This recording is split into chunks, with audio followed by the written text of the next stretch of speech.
a tristeza que faz bem para a alma. Isso mesmo que você ouviu, você não entendeu errado não. Porque existe um sentimento que vem da parte de Deus, que é uma tristeza, é algo muito parecido com a tristeza que o mundo oferece, só que a grande diferença é que ela vem de Deus e faz muito bem para a nossa vida espiritual. É sobre isso que nós vamos falar hoje e é o que eu quero entender junto com você aqui.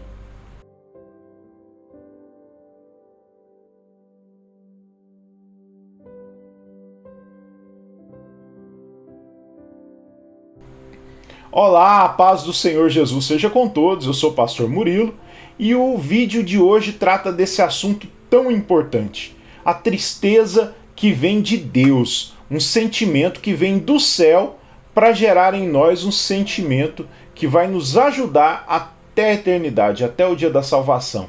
Como que funciona isso? Como que eu consigo discernir qual é a tristeza de Deus e qual é a tristeza gerada pelo mundo, pelo maligno? Como é que eu consigo entender a diferença? Então, para compreender bem toda essa questão, para você não se confundir, a gente precisa ir à luz da palavra de Deus. Qual é a tristeza que vem do céu? Qual é a tristeza que vem do mundo? Qual é a tristeza que vem gerada pelo maligno em forma de acusação? Tudo isso a palavra de Deus vai nos explicar. Então, para a gente compreender esse contexto melhor, eu separei hoje um breve estudo sobre duas cartas. A primeira e a segunda carta de Paulo aos Coríntios. Porque é o seguinte, na primeira carta, para a gente resumir bem aqui, ele recebeu uma comitiva da igreja de Corinto. Nessa época, ele estava na igreja de Éfeso, ele estava pastoreando lá durante um tempo, e ele recebeu esse grupo chegado da igreja de Corinto, e eles trouxeram algumas reclamações sobre problemas que estava tendo na igreja. E eles queriam uma orientação do apóstolo Paulo, já que ele foi quem fundou aquela igreja, quem começou aquele trabalho, era o apóstolo, né? E eles queriam alguma direção de como resolver aquelas questões. E entre as reclamações, haviam muitos pecados. Pecados da própria igreja e pecados de indivíduos em particular. E aí, gente, sendo Paulo quem é, ele vai tratar toda essa questão com muita seriedade. E eles trazem essas questões e ele vai trazer as orientações para que eles organizem como resolver tudo que está acontecendo de errado ali na igreja de Corinto.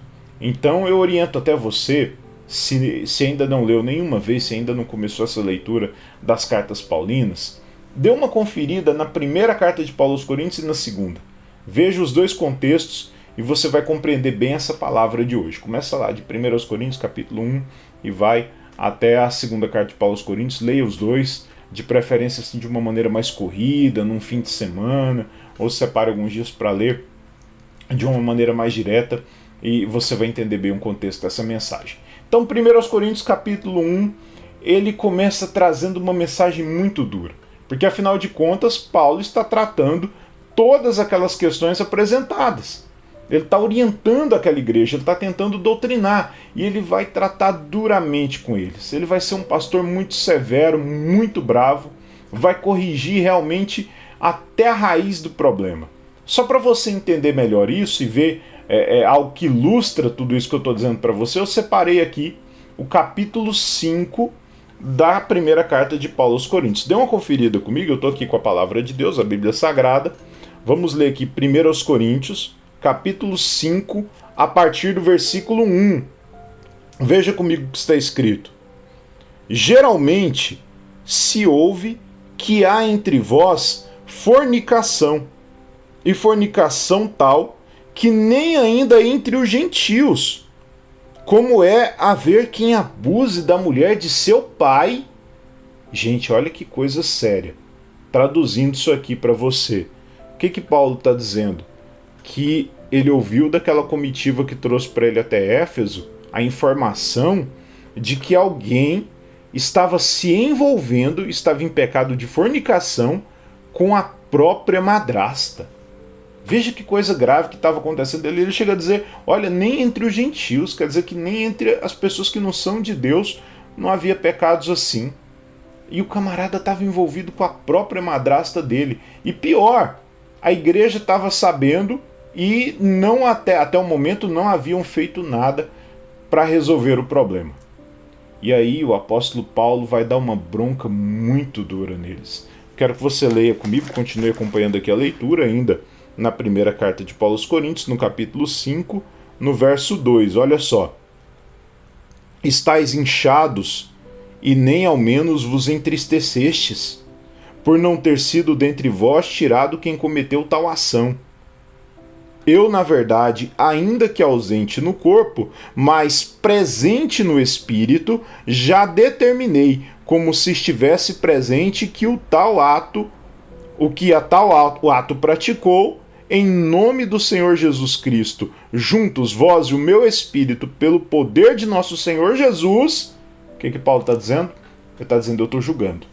Eu vou julgar esse rapaz. Eu não posso ir até lá agora, mas como se eu estivesse lá pessoalmente, tendo Jesus como testemunha, eu vou dar o meu julgamento final. E aqui nós temos uma passagem que ao longo dos anos tem gerado até certa polêmica, tem causado até alguns debates teológicos. Ao longo dos anos ela tem gerado algumas dúvidas. Eu vou ler para você e explico mais a respeito. Versículo 5, estou lendo 1 Coríntios 5, verso 5. Vou ler o 4 para dar o contexto, fica melhor, né? Em nome do Senhor Jesus Cristo, juntos vós e o meu espírito, pelo poder de nosso Senhor Jesus Cristo. Seja entregue a Satanás para destruição da carne, para que o espírito seja salvo no dia do Senhor Jesus. O que o apóstolo está dizendo? Que ele, pela autoridade que lhe foi conferida, está entregando esse rapaz nas mãos do diabo, nas mãos de Satanás. Aí talvez alguém fale assim: mas que palavra dura foi essa? Que palavra difícil, porque como assim entregar nas mãos do diabo? Entenda que quando ele fala de entregar nas mãos de Satanás, ele não está falando de entregar completamente, mas ele foi bem detalhista. Está entregando a carne, o corpo daquele jovem, a vida dele, aqui na terra nas mãos do diabo. Por quê? Se a vida está na mão do diabo, lógico, o menino está cheio de legalidade, cheio de brecha, como a gente chama, né? Cheio de pecado, o diabo vai ter autoridade para fazer o que quiser na vida dele.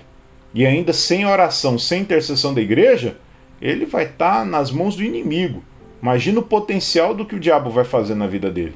Doença de todo tipo, crise espiritual, crise material, a vida do menino vai ficar destruída. E por que o apóstolo está permitindo isso? Porque já naquela época ele sabia, aquilo que nós sabemos hoje. Quem não vem pelo amor, vem pela dor. É um ditado popular, né? Mas que nas entrelinhas a Bíblia fala a respeito.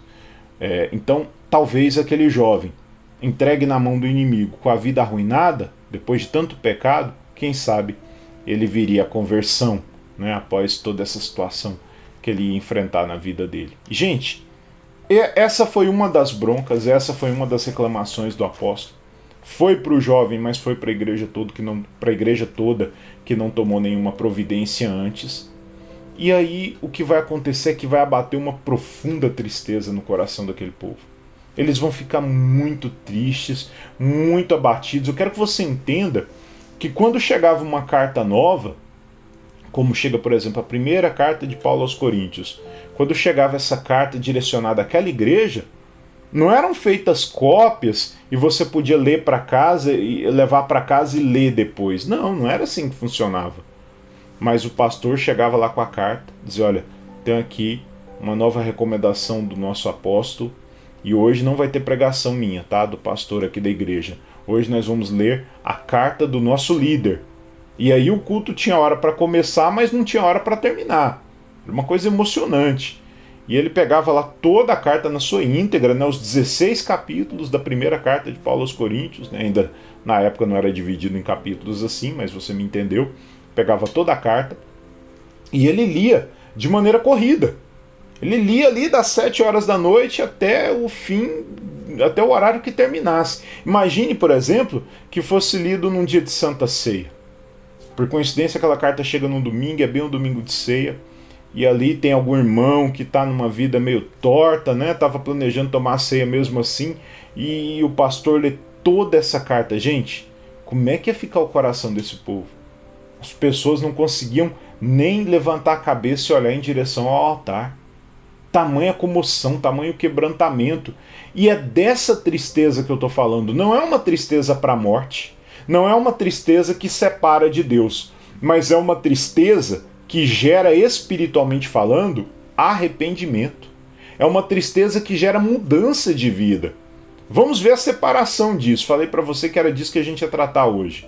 Né? Falando um pouco aqui da tristeza de Deus, essa é a primeira parte. Mas tem aquela tristeza, que é a segunda parte, que é gerada pelo inimigo.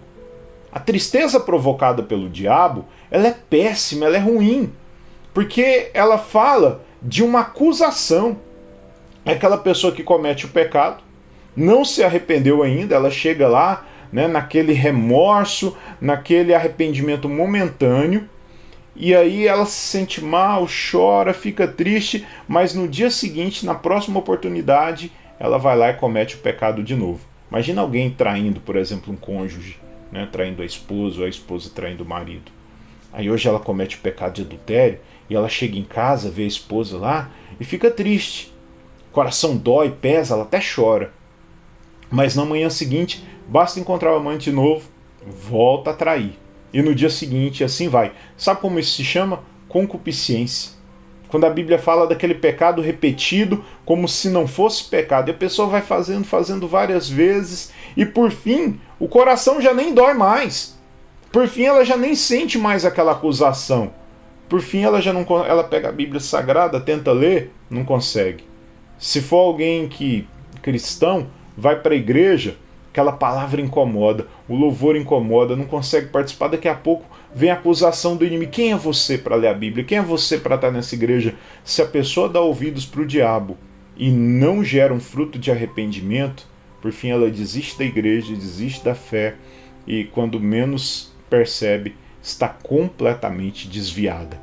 Essa tristeza, essa depressão é péssima. É a pior coisa que pode acontecer na sua vida. É você ouvir a voz do inimigo, tomar posse dessa depressão e deixar a sua vida espiritual desandar de uma vez por todas. Agora, do outro lado da história, na contrapartida, existe uma tristeza que vem do céu. Quando você está no erro, escuta uma palavra que vem de Deus, aí seu coração se rasga, você fica muito triste, fica muito abatido e deixa que essa tristeza gere na sua vida uma transformação, uma mudança, um fruto de arrependimento. Quando acontece isso, aí você tem que glorificar a Deus, porque está ocorrendo uma transformação de vida, está ocorrendo conversão. Isso é maravilhoso. Isso é Deus tratando da nossa vida. Isso é Deus transformando de dentro para fora.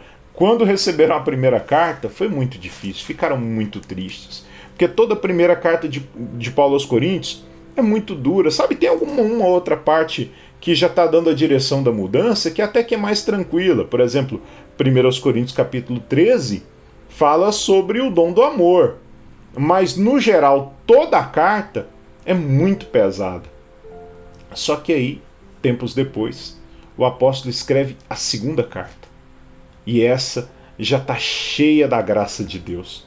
Já está falando do favor imerecido, já está falando que Deus agora perdoou os pecados e por causa da atitude de quebrantamento, de mudança de vida, Deus está derramando graça sobre aquela igreja novamente. Eu quero ler com você o que está escrito na segunda carta de Paulo aos Coríntios, no capítulo 7, vá lá comigo, segunda carta de Paulo aos Coríntios, capítulo 7, no versículo de número 10. 2 Coríntios 7, 10. Porque a tristeza, segundo Deus, escute isso, porque a tristeza, segundo Deus, opera arrependimento para a salvação, da qual ninguém se arrepende, mas a tristeza do mundo opera a morte. Glória a Deus, aleluia. O que nós acabamos de ler, gente? Que existe uma tristeza vindo da parte de Deus que vai gerar em você salvação. Sabe aquela tristeza de olhar para o pecado e odiar completamente as artimanhas do inimigo? Odiar os frutos da carne, odiar o pecado com todas as suas forças e amar tudo que vem de Deus, tudo que vem do céu. Isso é maravilhoso. Gente, todos os dias, eu e você cometemos pecados, todo dia. A gente tropeça, a gente fala sem pensar, cometemos erros diante de Deus. Mas aqui está a graça do Senhor, em se arrepender, em deixar o pecado não fazer parte mais da sua vida, em odiar o pecado, deixar que o Espírito Santo te convença, te entristeça e dizer: Senhor, eu não vou fazer mais isso, eu odeio essa prática, eu odeio esse mundo e amo tudo que vem do céu. Aí sim você encontra o fruto do arrependimento e encontra o meio até a salvação. Essa é a obra de Deus nas nossas vidas. Vamos orar então por isso? Vamos agradecer a Deus por essa obra maravilhosa do Espírito Santo e vamos declarar isso sobre a palavra. Nosso amor pela graça, nosso amor por Deus e o ódio que a gente tem pelas coisas do mundo, pelos frutos do pecado que vem do mundo, não pelas pessoas do mundo, não me entenda errado, mas o ódio pelo pecado, o ódio pelo diabo. E aí você vai entender cada vez mais a graça de Deus. Vamos orar, porque orar é falar com Deus. Fecha os teus olhos, curva a tua cabeça, agradeça ao Senhor pela obra que Ele tem feito em sua vida e declare que essa tristeza pode até vir, mas ela vai ser momentânea, porque vai gerar frutos de arrependimento em nome de Jesus. Senhor, nosso Deus e Senhor, nosso Pai, nós te louvamos, te bendizemos pela maravilhosa graça que o Senhor tem manifestado sobre nós. Agradecemos porque o Teu Espírito Santo tem nos convencido do pecado, da justiça e do juízo. Tem gerado em nós uma tristeza quando nos deparamos com as nossas falhas, mas é uma tristeza que faz bem. É uma tristeza que nos ensina o caminho para a mudança, para a transformação, para a conversão. É isso que nós queremos. Sentir a Tua presença dentro de nós que salva, que liberta. Queremos amar Deus, amar tudo que vem do céu. Ter um amor eterno por tudo que vem do Senhor, mas odiar todas as artimanhas do inimigo, odiar o pecado, odiar os prazeres que esse mundo pode oferecer. Gera em nós essa verdade, Pai, pelo Teu poder em nome de Jesus. Quando vier essa tristeza que gera arrependimento, vamos nos alegrar, porque o Senhor está nos tratando de dentro para fora. Não vamos ouvir a voz de acusação do inimigo, mas vamos estar prontos para produzir frutos de arrependimento que vão durar para a vida eterna. Em nome do Senhor Jesus, amém e graças a Deus. Aleluia.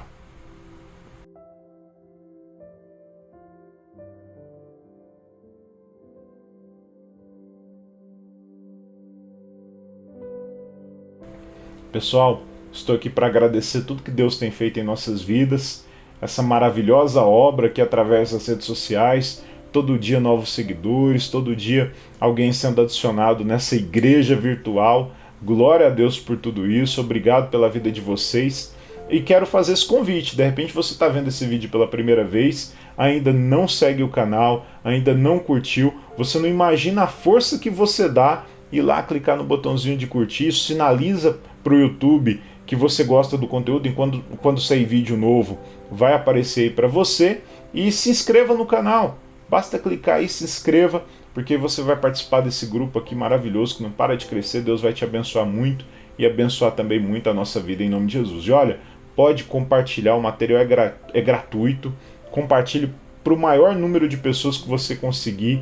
Nós queremos abençoar muitas vidas através da palavra de Deus. Queremos espalhar o Evangelho por todos esses canais de mídia social, tá bom? Pode nos procurar aí, você vai encontrar os canais. Tem link aí para você acessar. A gente está aqui em todas as plataformas da internet. Procura aí. Deus vai te abençoar muito a sua vida em nome de Jesus.